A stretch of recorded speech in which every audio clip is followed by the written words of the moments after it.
নমস্কাৰ সকলোকে স্বাগতম জনাইছোঁ নিমাত ষ্টাডি পইণ্ট চেনেলটোলৈ। আমি আজি এই ভিডিঅ'টোৰ মাধ্যমেৰে BA ফাৰ্ষ্ট ছেমিষ্টাৰৰ পলিটিকেল ছায়েন্সৰ মেজৰ আৰু মাইনৰ বিষয়ৰ ফাৰ্ষ্ট চেপ্টাৰ ৰাজনৈতিক তত্ত্বৰ ধাৰণা শীৰ্ষক পাঠটোৰ দৰকাৰী সকলোবোৰ ৰচনাধৰ্মী প্ৰশ্নোত্তৰসমূহ আলোচনা কৰিম। প্ৰশ্নোত্তৰসমূহ ভালকৈ আয়ত্ত কৰিবলৈ তোমালোকে ভিডিঅ'টোৰ শেষলৈকে চাবা। ভিডিঅ'টোৰ পৰা উপকৃত হ'লে ভিডিঅ'টো লাইক আৰু শ্বেয়াৰ কৰিবা। চেনেলটো যদি ছাবস্ক্ৰাইব কৰা নাই, দৰকাৰী আৰু তথ্য সমৃদ্ধ ভিডিঅ'ৰ নটিফিকেশ্যন পাবলৈ চেনেলটো ছাবস্ক্ৰাইব কৰি লোৱা। বলা তেন্তে বেছি পলম নকৰি প্ৰশ্নোত্তৰসমূহ আলোচনা কৰোঁ। ৰাজনৈতিক তত্ত্বৰ ধাৰণা ৰচনাধৰ্মী প্ৰশ্নোত্তৰ। মৰমৰ বন্ধু বান্ধৱীসকল, ইয়াৰ আগৰ ভিডিঅ'বোৰত আমি এইটো অধ্যায়ৰ অতি চমু প্ৰশ্নোত্তৰ আৰু চমু প্ৰশ্নোত্তৰসমূহ আলোচনা কৰিছোঁ। যদি তোমালোকে সেইবোৰ ভিডিঅ' চোৱা নাই তেন্তে সেইবোৰ ভিডিঅ' চাই ল'বা। চ' কুৱেশ্যন নম্বৰ 1, ৰাজনীতি বিজ্ঞান বুলিলে কি বুজা? ৰাজনীতি অধ্যয়নৰ বিভিন্ন দিশ তথা পৰিসৰ সম্পৰ্কে আলোচনা কৰা। উত্তৰ: ৰাজনীতি হ'ল সমাজ জীৱনৰ এক অপৰিহাৰ্য কাৰ্যকলাপ। ৰাজনীতি হ'ল চৰকাৰ আৰু জনসাধাৰণৰ মাজত ধাৰাবাহিকভাৱে চলি থকা এক পাৰস্পৰিক ক্ৰিয়া। ৰাজনীতি এক সৰ্বজনীন কাৰ্যকলাপ বুলি বৰ্তমান সময়ত অভিহিত কৰা হৈছে। ৰাজনীতিৰ দুটা দিশ থাকে, এটা হ'ল সংকীৰ্ণ অৰ্থ আৰু আনটো হ'ল উদাৰ বা বহল অৰ্থ। সংকীৰ্ণ অৰ্থত ৰাজনীতি হ'ল জনসাধাৰণক সেৱা কৰা কাৰ্য। ৰাজনীতি হ'ল সমাজ জীৱনৰ এক অপৰিহাৰ্য অংগ। ৰাজনীতিৰ জৰিয়তে সমাজত ৰাজনৈতিক অনুষ্ঠানবোৰে কাৰ্যনিৰ্বাহ কৰে। ৰাজনীতি হ'ল সামূহিক সিদ্ধান্ত গ্ৰহণৰ এক প্ৰক্ৰিয়া। চৰকাৰ কিদৰে গঠন কৰা হয়, চৰকাৰ কেনেকৈ আৰু কি কাৰ্য পালন কৰে ইত্যাদি বিষয়বোৰ ৰাজনীতিৰ অন্তৰ্ভুক্ত। চৰকাৰে জনসাধাৰণৰ জীৱনৰ মানদণ্ড উন্নত কৰিবলৈ প্ৰয়াস কৰে। যিহেতু চৰকাৰৰ কাৰ্যকলাপে সমাজৰ সকলোকে স্পৰ্শ কৰে, ৰাজনীতিয়ে সকলোকে চুই যায় বুলি ক'ব পাৰি। ৰাজনীতিৰ পৰিসৰ বৰ ব্যাপক। ৰাজনীতিয়ে আমাক সাপৰ কুণ্ডলীৰ দৰে মেৰিয়াই ধৰি থাকে। ৰাজনৈতিক অনুষ্ঠানসমূহে সমাজত সামূহিক সিদ্ধান্ত গ্ৰহণ কৰে আৰু এই সিদ্ধান্তবোৰে আমাক সকলোকে প্ৰভাৱিত কৰে। চৰকাৰ কি, চৰকাৰ কেনেকৈ গঠন কৰা হয় আৰু চৰকাৰৰ কাম কি কি এইবোৰ ৰাজনীতিত অধ্যয়ন কৰা হয়। সেইবাবেই ৰাজনীতিক চৰকাৰ সম্পৰ্কীয় বিজ্ঞান বুলিও কোৱা হয়। ৰাজনীতিক বহুতে এক কলা বুলিও ক'ব খোজে। ৰাষ্ট্ৰ পৰিচালনা কৰাটো এক কলা। ৰাজনীতিত ৰাষ্ট্ৰ আৰু চৰকাৰৰ উপৰিও ৰাজনৈতিক দল, ক্ষমতা, স্বাৰ্থন্বেষী গোটৰ কাৰ্যকলাপ ইত্যাদি অন্তৰ্ভুক্ত কৰা হয়। 2 নম্বৰ প্ৰশ্ন, ৰাজনৈতিক তত্ত্ব কি? ইয়াৰ প্ৰকৃতি আৰু শ্ৰেণী বিভাগ উল্লেখ কৰা। উত্তৰ: ৰাজনীতি বিজ্ঞানৰ এটা অবিচ্ছেদ্য অংশ হৈছে ৰাজনৈতিক তত্ত্ব। ৰাজনীতি বিজ্ঞানৰ এই অংশটোৱে ৰাজনৈতিক বিষয়ৰ কিছুমান নীতিক সূত্ৰবদ্ধ কৰে। বিভিন্ন ৰাজনীতিবিদে ৰাজনৈতিক তত্ত্ব সম্পৰ্কত বিভিন্ন সংজ্ঞা আগবঢ়াইছে। তেওঁলোকৰ ভিতৰত ডেভিড ইষ্টনৰ সংজ্ঞাটো বিশেষভাৱে উল্লেখ কৰিব পাৰি। তেওঁৰ মতে সাধাৰণতে ৰাজনৈতিক দৰ্শন মূল্যবোধৰ আলোচনাই হৈছে ৰাজনৈতিক তত্ত্ব। ই কেৱল ৰাষ্ট্ৰৰ উৎপত্তি, প্ৰকৃতি, বিকাশ, লক্ষ্য আদিৰ আলোচনাই নকৰে, ই মানুহ আৰু ৰাজনৈতিক প্ৰণালীসমূহ অথবা ৰাষ্ট্ৰ সম্পৰ্কীয় তথ্য, চৰকাৰ, আইন প্ৰণয়ন সম্বন্ধীয় তত্ত্ব আদি আলোচনা কৰে। ৰাজনৈতিক তত্ত্বৰ প্ৰকৃতি। তলত ৰাজনৈতিক তত্ত্বৰ প্ৰকৃতি সম্পৰ্কে উল্লেখ কৰা হ'ল। ক. ভাৱবাদী দাৰ্শনিকসকলেই হৈছে ৰাজনৈতিক তত্ত্বৰ মুখ্য প্ৰবক্তা। খ. ৰাজনীতি বিজ্ঞানীসকলে নৈতিক ৰাজনৈতিক তত্ত্ব সমালোচনাৰ সময়ত অৱৰোহণ পদ্ধতি অনুসৰণ কৰে আৰু ৰাষ্ট্ৰ আৰু ৰাজনৈতিক জীৱনৰ সৰ্বজনীন মূল্যবোধ নিৰ্ণয় কৰে। গ. কল্পনাৰ সহায়ত একোখন আদৰ্শ সমাজ আৰু আদৰ্শ প্ৰতিষ্ঠা কৰাৰ ক্ষেত্ৰত কাল্পনিক ৰাজনৈতিক তত্ত্বৰ প্ৰবক্তাসকলে বিশেষভাৱে আগ্ৰহ প্ৰকাশ কৰে। খ. ৰাজনৈতিক তত্ত্বই ৰাষ্ট্ৰক এটা সামাজিক সংগঠন হিচাপে গণ্য কৰে। সেয়ে ই সমাজৰ সৈতে ৰাষ্ট্ৰৰ সম্পৰ্কৰ বিষয়ে আলোচনা কৰে। ঙ. ৰাজনৈতিক তত্ত্বত পৰ্যবেক্ষণ, বিশ্লেষণ, সংগৃহীত তথ্য, পৰিসংখ্যা আদি পদ্ধতিৰ সহায়ত সাধাৰণ বিধি ৰচনা আৰু সিদ্ধান্ত গ্ৰহণ কৰে। ৰাজনৈতিক তত্ত্বৰ শ্ৰেণী বিভাগ। ডেভিড ইষ্টনে ৰাজনৈতিক তত্ত্বক দুটা ভাগত ভাগ কৰিছে, যেনে ক. মূল্যবোধযুক্ত তত্ত্ব আৰু খ সাময়িক তত্ত্ব। ৰোলেণ্ড পেকে ইয়াক 5টা ভাগত ভাগ কৰিছে, যেনে ক নৈতিক তত্ত্ব, খ কাল্পনিক তত্ত্ব, গ সমাজতাত্ত্বিক তত্ত্ব, ঘ আইনগত তত্ত্ব আৰু বৈজ্ঞানিক তত্ত্ব। মাৰ্ক্সৰ দৃষ্টিত ৰাজনৈতিক তত্ত্ব 3 প্ৰকাৰৰ, যেনে ভাৱবাদী ৰাজনৈতিক তত্ত্ব, বুৰ্জোৱা ৰাজনৈতিক তত্ত্ব আৰু মাৰ্ক্সীয় ৰাজনৈতিক তত্ত্ব। 3 নম্বৰ প্ৰশ্ন, ৰাজনৈতিক তত্ত্ব বুলিলে কি বুজা? ৰাজনৈতিক তত্ত্বৰ প্ৰকৃতি আৰু গুৰুত্ব ব্যাখ্যা কৰা। উত্তৰ, ৰাজনৈতিক তত্ত্বই ৰাষ্ট্ৰ, চৰকাৰ, ৰাজনৈতিক নীতি আৰু আদৰ্শসমূহ প্ৰণালীবদ্ধভাৱে পৰ্যালোচনা কৰে। ৰাজনৈতিক তত্ত্ব হ'ল ৰাজনৈতিক ধাৰণা আৰু আদৰ্শসমূহৰ প্ৰকৃতি, প্ৰয়োজনীয়তা আৰু তাৎপৰ্য ব্যাখ্যা কৰা এক আহিলা। ৰাজনীতি বিজ্ঞানৰ এক গুৰুত্বপূৰ্ণ অংগ হ'ল ৰাজনৈতিক তত্ত্ব। ৰাজনীতি বিজ্ঞানৰ এক অংশটোৱে ৰাজনৈতিক বিষয়ক কিছুমান নীতি সূত্ৰবদ্ধ কৰে। বিভিন্ন ৰাজনৈতিক চিন্তাবিদে ৰাজনৈতিক তত্ত্ব সম্পৰ্কত বিভিন্ন সংজ্ঞা আগবঢ়াইছে। তেওঁলোকৰ ভিতৰত ডেভিড ইষ্টনৰ সংজ্ঞাটো বিশেষভাৱে উল্লেখ কৰিব পাৰি। তেওঁৰ মতে, সাধাৰণতে ৰাজনৈতিক দৰ্শন মূল্যবোধৰ আলোচনাই হৈছে ৰাজনৈতিক তত্ত্ব। ৰাজনৈতিক তত্ত্বই কেৱল ৰাষ্ট্ৰৰ উৎপত্তি, প্ৰকৃতি, বিকাশ, লক্ষ্য আদিৰ আলোচনাতে সীমাবদ্ধ নাথাকে, ইয়ে মানুহ আৰু ৰাজনৈতিক পদ্ধতিসমূহ আৰু ৰাষ্ট্ৰ সম্পৰ্কীয় তত্ত্ব, চৰকাৰ, আইন প্ৰণয়ন প্ৰক্ৰিয়া ইত্যাদিৰ বিষয়ে বিশ্লেষণ কৰে। ৰাজনৈতিক তত্ত্বৰ প্ৰকৃতি। ৰাজনৈতিক তত্ত্বৰ প্ৰকৃতি সম্পৰ্কে তলত দিয়া ধৰণে আলোচনা কৰিব পাৰি। ক ৰাজনৈতিক তত্ত্বৰ প্ৰবক্তাসকলে ৰাজনৈতিক বিষয়ৰ আলোচনাৰ সময়ত অৱৰোহণ পদ্ধতি অনুসৰণ কৰি ৰাষ্ট্ৰৰ ৰাজনৈতিক জীৱনৰ সৰ্বজনীন মূল্যবোধ নিৰ্ণয় কৰে। খ ৰাজনৈতিক তত্ত্বই ৰাষ্ট্ৰক এক সামাজিক সংগঠন হিচাপে গণ্য কৰে। সেইবাবে ৰাজনৈতিক তত্ত্বই সমাজৰ সৈতে ৰাষ্ট্ৰৰ সম্পৰ্কৰ বিষয়ে আলোচনা কৰে। গ ৰাজনৈতিক তত্ত্বত পৰ্যবেক্ষণ, বিশ্লেষণ, সংগৃহীত তথ্য, পৰিসংখ্যা আদি পদ্ধতিৰ সহায়ত সাধাৰণ বিধি ৰচনা আৰু সিদ্ধান্ত গ্ৰহণ কৰা হয়। খ ৰাজনৈতিক দাৰ্শনিকৰ সাধাৰণ অনুমান আৰু সিদ্ধান্তৰ ভিত্তিত ৰাজনৈতিক তত্ত্ব গঢ় লৈ উঠে। ৰাজনৈতিক তত্ত্ব ৰাজনৈতিক বিজ্ঞানৰ এটা শাখা। ইয়ে আদৰ্শ স্থাপনকাৰী আৰু অভিজ্ঞতাবাদী তত্ত্বক স্বীকৃতি প্ৰদান কৰে। ৰাজনৈতিক তত্ত্বৰ গুৰুত্ব। ৰাজনৈতিক তত্ত্ব ৰাজনীতি বিজ্ঞানৰ এটা অংশ। ৰাজনৈতিক তত্ত্বই ৰাজনৈতিক বিজ্ঞানৰ কোনো এটা বিষয় সম্পৰ্কে বিস্তৃত আৰু পুংখানুপুংখভাৱে আলোচনা কৰি এটা সিদ্ধান্তত উপনীত হোৱাত সহায় কৰে। কোনো এটা ৰাজনৈতিক বিষয় বা সমস্যা সম্পৰ্কে ৰাজনৈতিক তত্ত্বই এক সাধাৰণ আৰু নিখুঁত সমাধান আগবঢ়াব পাৰে।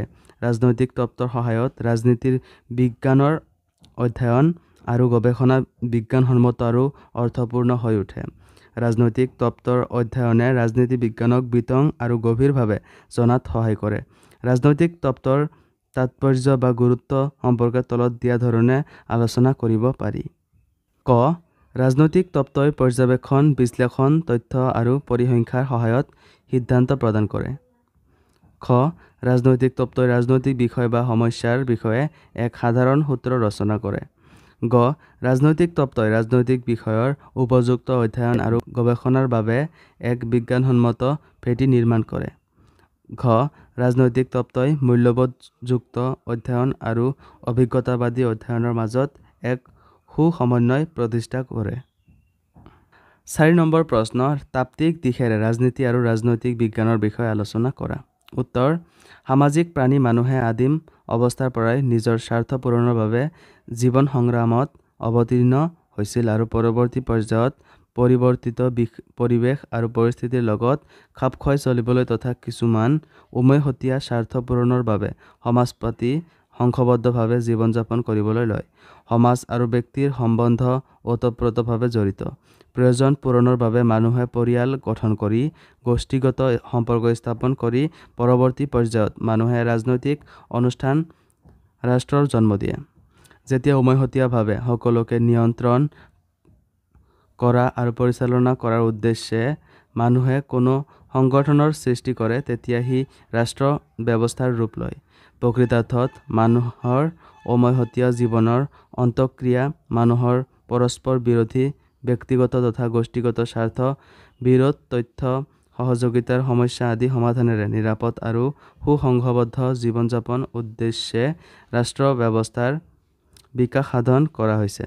সেয়েহে ইয়াৰ সৈতে মানুহৰ ৰাজহুৱা জীৱনৰ সৈতে জড়িত হৈ পৰিছে ৰাজনীতি বা ৰাজনৈতিক বিষয়সমূহ।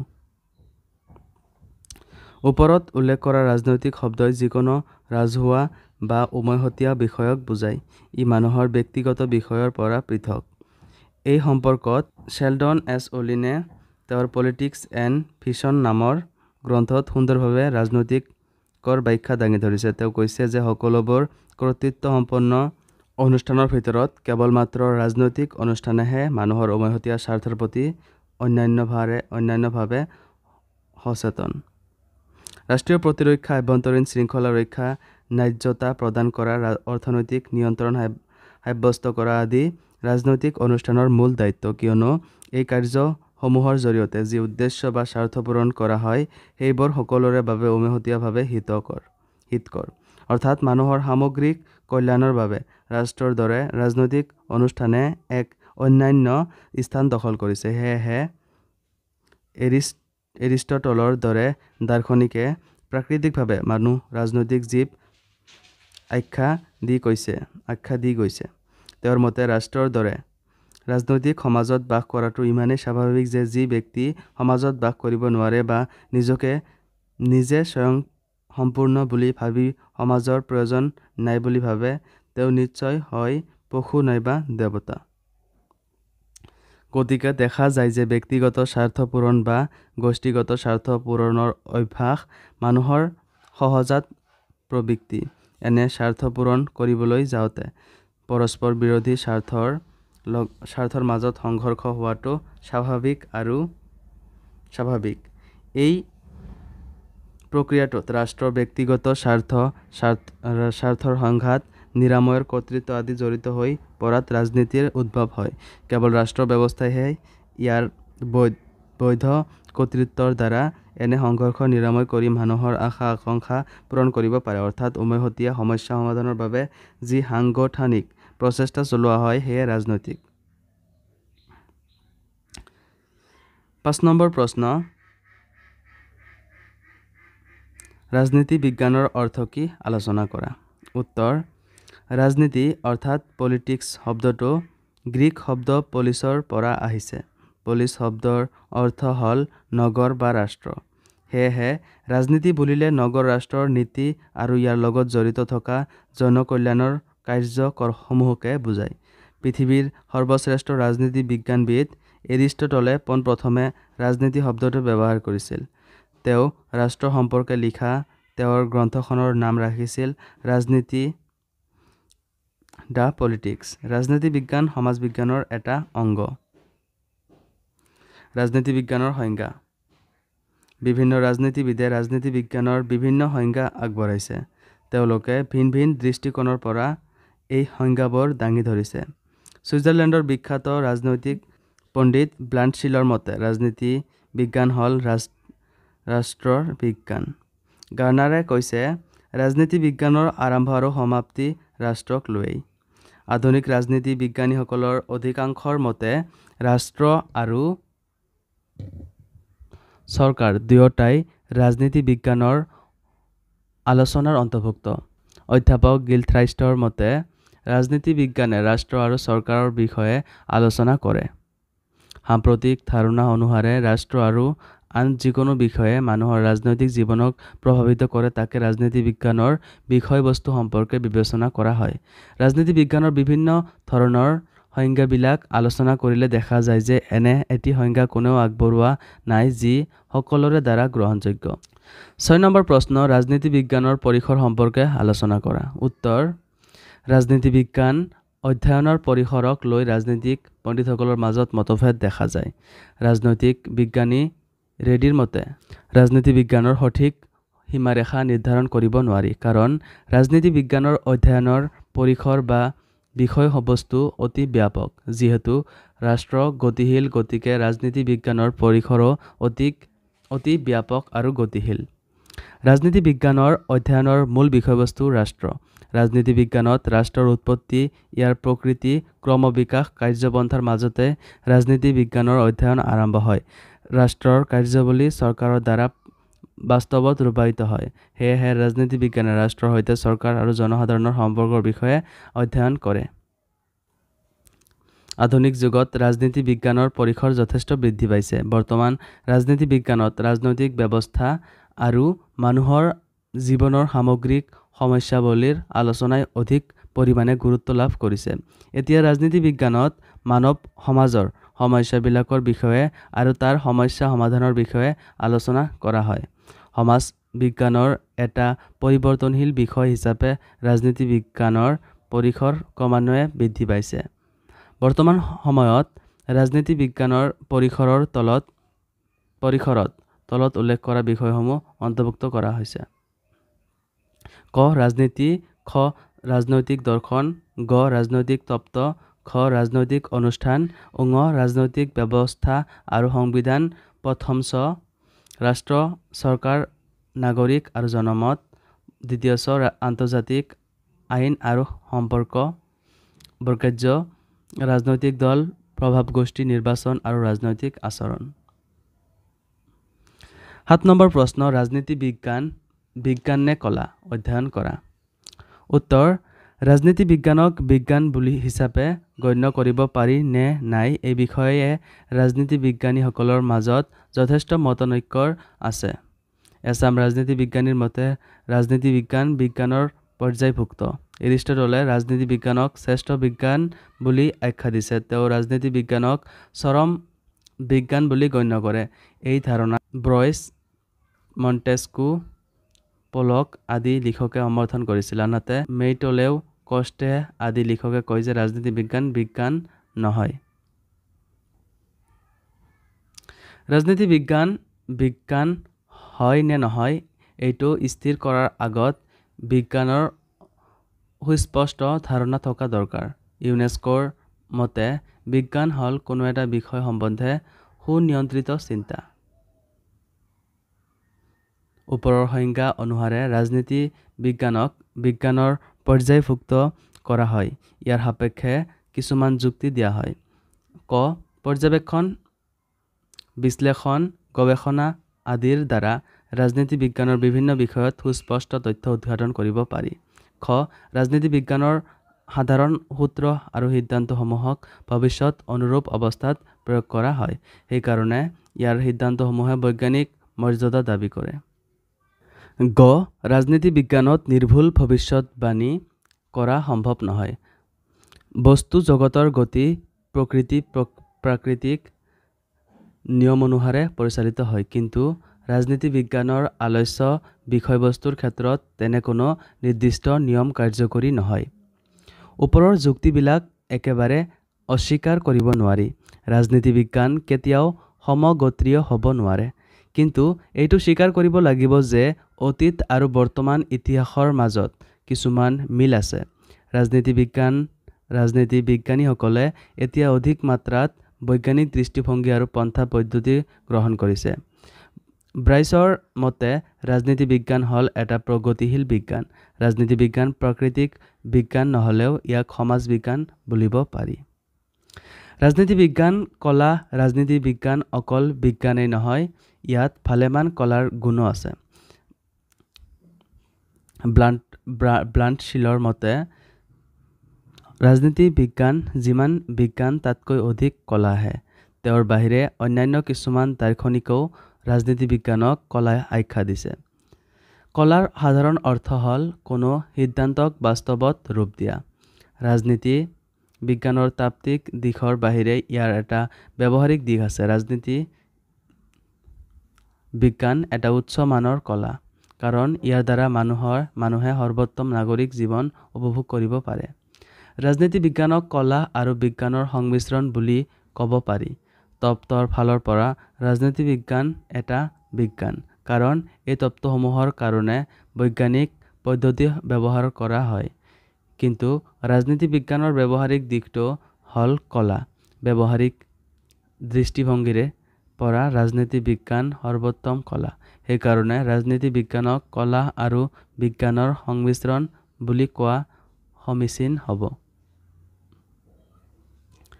৮ নম্বৰ প্ৰশ্ন, ৰাজনীতি বিজ্ঞান আৰু বুৰঞ্জীৰ মাজৰ সম্পৰ্ক বিষয়ে আলোচনা কৰা। উত্তৰ, ৰাজনীতি বিজ্ঞান আৰু ইতিহাস যদিও দুয়োটা বেলেগ বেলেগ বিষয়, দুয়োটাৰ মাজত এক নিবিড় সম্বন্ধ আছে। অধ্যাপক জন চিলিৰ মতে ৰাজনীতি অবিহনে বুৰঞ্জীৰ আলোচনা নিষ্ফল আৰু বুৰঞ্জী অবিহনে ৰাজনীতি বিজ্ঞান ভিত্তিহীন। পদ্ম এই উক্তিটোৰ পৰা ৰাজনীতি বিজ্ঞান আৰু বুৰঞ্জীৰ মাজত থকা সম্পৰ্কৰ কথা অনুমান কৰিব পাৰি।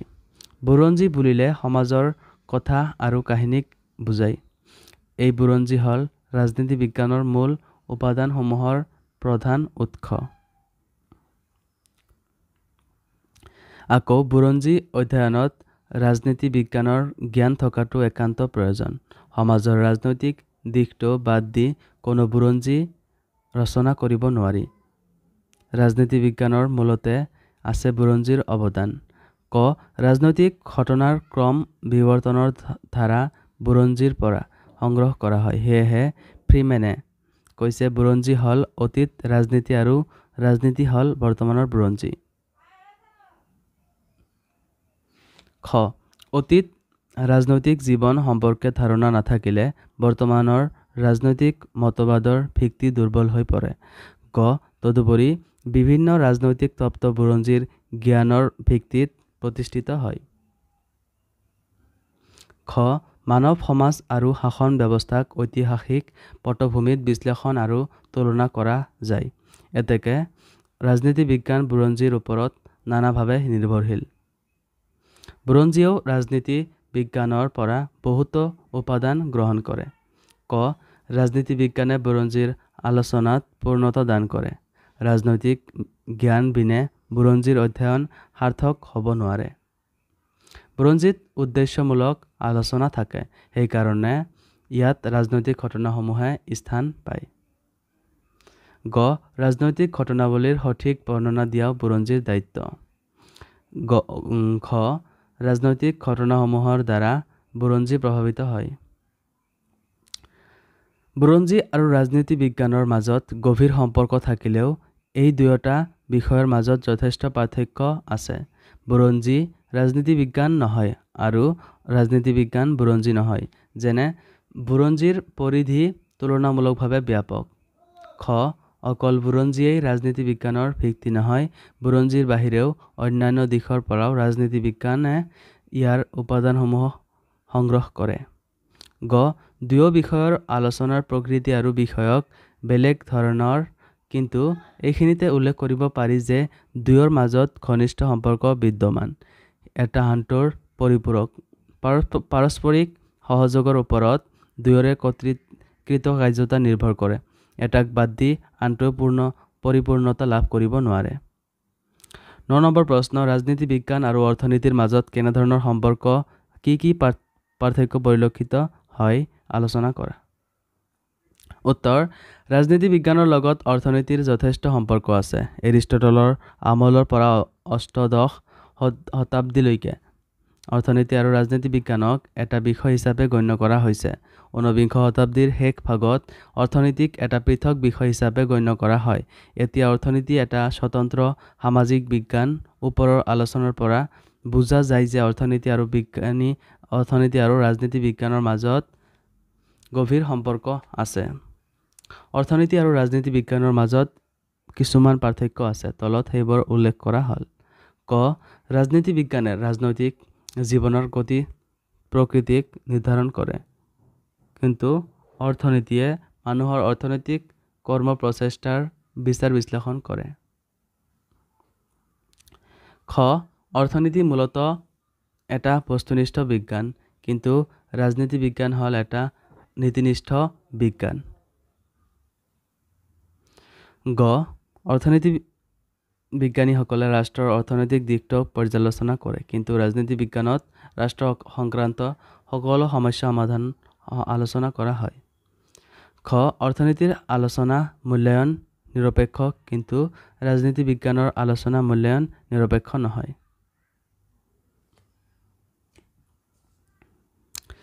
ৰাজনীতি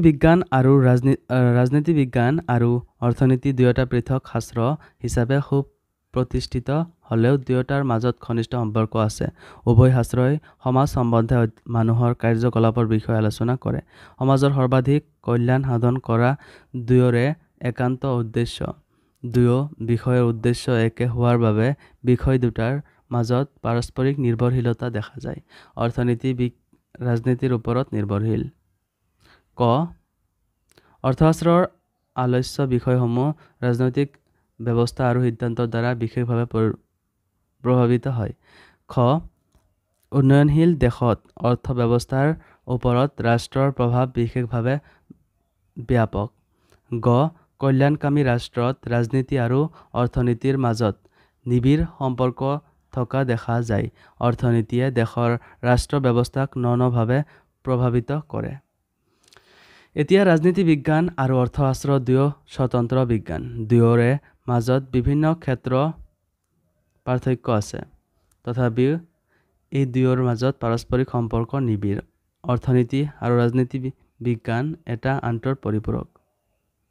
10 নম্বৰ প্ৰশ্ন, ৰাজনীতি বিজ্ঞান আৰু নীতিশাস্ত্ৰ একেনে?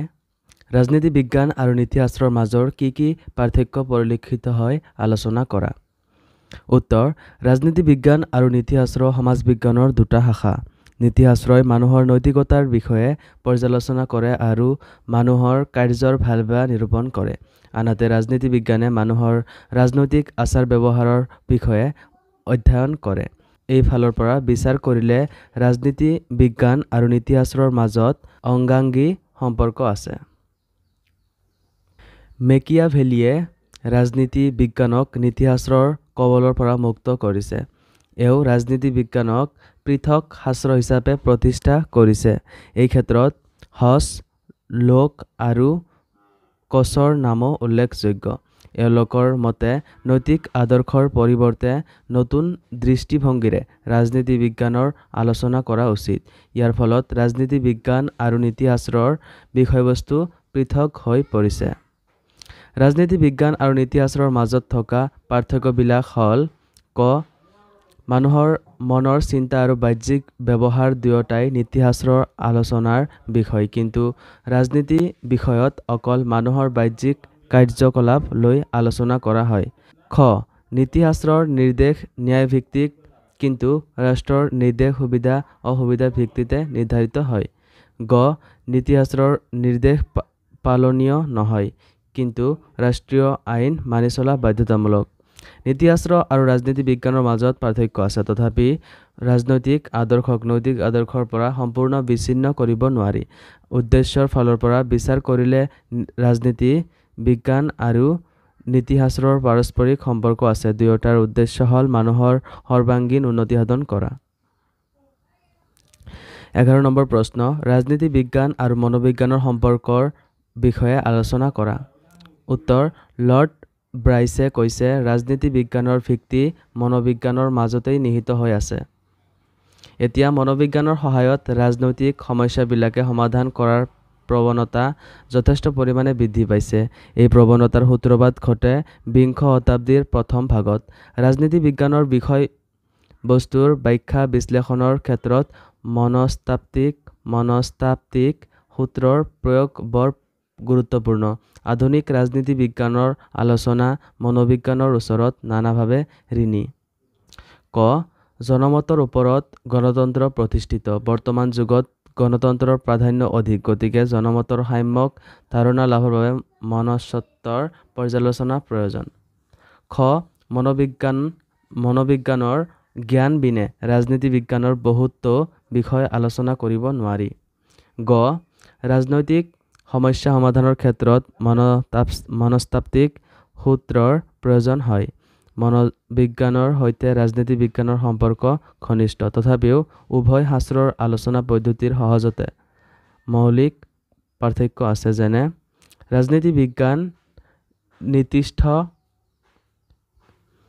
ক, ৰাজনীতি বিজ্ঞান নীতিনিষ্ঠ আৰু মনোবিজ্ঞান বস্তুনিষ্ঠ।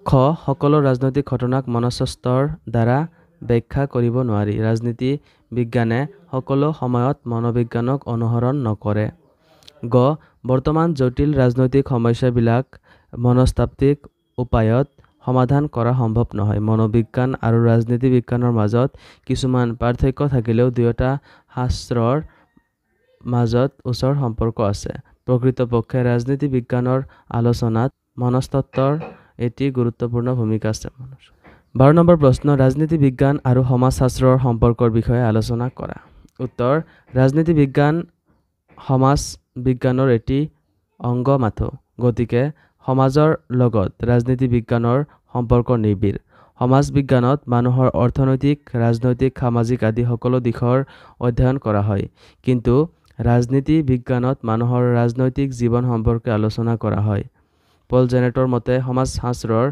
যি অংশই ৰাষ্ট্ৰৰ মূল ভিত্তি আৰু চৰকাৰৰ নীতিসমূহ আলোচনা কৰে তাক ৰাজনীতি বিজ্ঞান বোলা হয় সমাজশাস্ত্ৰৰ ওচৰত ৰাজনীতি বিজ্ঞান ঋণী কাৰণ সমাজশাস্ত্ৰই ৰাজনীতি বিজ্ঞানৰ বহুতো উপাদান যোগায় ক ৰাজনীতি বিজ্ঞানে সমাজশাস্ত্ৰৰ পৰা নানা উপাদান আৰু উদাহৰণ সংগ্ৰহ কৰে খ সামাজিক সমস্যাবিলাকে ৰাজনৈতিক ক্ষেত্ৰত প্ৰভাৱ বিস্তাৰ কৰিব পাৰে গ বিভিন্ন সমাজতত্ত্ববিদে সামাজিক দৃষ্টিকোণৰ পৰা ৰাজনীতি বিজ্ঞানৰ বহুতো ধাৰণাকে ব্যাখ্যা কৰিছে কিন্তু উভয় বিষয়ৰ মাজত এটা গভীৰ সম্পৰ্ক থকা সত্ত্বেও ৰাজনীতি বিজ্ঞান আৰু সমাজশাস্ত্ৰ হ'ল দুটা স্বতন্ত্ৰ সামাজিক বিজ্ঞান ক সমাজশাস্ত্ৰৰ আলোচনাৰ ক্ষেত্ৰত ৰাজনীতি বিজ্ঞানৰ আলোচনাৰ ক্ষেত্ৰতকৈ বহল খ সমাজশাস্ত্ৰৰ বহুতো পিছত ৰাজনীতি বিজ্ঞানৰ সৃষ্টি হৈছে গ ৰাজনীতি বিজ্ঞানৰ আলোচনাত অকল সমাজৰ সচেতন দিশটোৱে স্থান পায় কিন্তু সমাজশাস্ত্ৰত সকলো দিশ আলোচনা কৰা হয় ৰাজনীতি বিজ্ঞান আৰু সমাজশাস্ত্ৰৰ মাজত কিছুমান পাৰ্থক্য থাকিলেও দুয়োৰে মাজত যে ঘনিষ্ঠ সম্পৰ্ক আছে সেইটোক অস্বীকাৰ কৰিব নোৱাৰি সো বন্ধু বান্ধৱীসকল আজিলৈ এইখিনিয়ে আশা কৰোঁ এই ভিডিঅ'টো তোমালোকক সহায় কৰিছে যদি ভিডিঅ' ভাল লাগিছে তেন্তে এই ভিডিঅ'টোত এটা লাইক আৰু চেনেলটো সাবস্ক্ৰাইব কৰি দিবা বুলি আশা ৰাখিলোঁ ধন্যবাদ